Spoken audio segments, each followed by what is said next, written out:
Reading from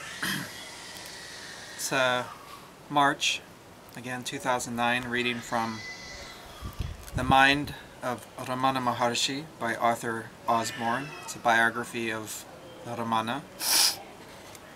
And here's the book. I'm going to read to you from chapter 9. The title of the chapter is Advaita, and it gives a great and short synopsis of general understanding of Advaita Vedanta. Sri Bhagavan was not a philosopher, and there was absolutely no development in his teachings. His earliest expositions, self-inquiry, and who am I, are no different in doctrinal theory from those he gave verbally in his last years.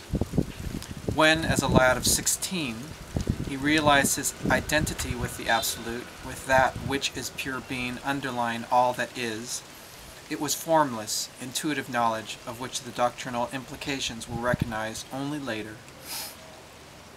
I did not yet know that there was an essence or impersonal real underlying everything, and that God and I were both identical with it.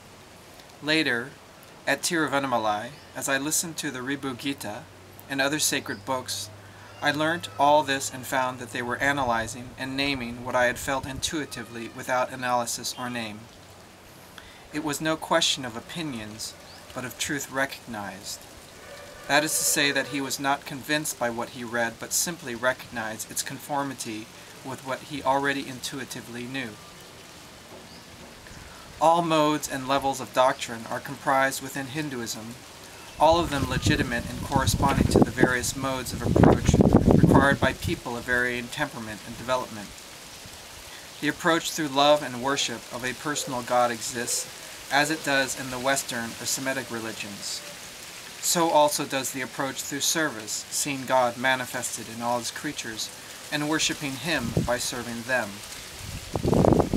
However, the recognition of pure being as oneself and the self of the universe and of all beings is the supreme and ultimate truth, transcending all other levels of doctrine without denying their truth on their own plane.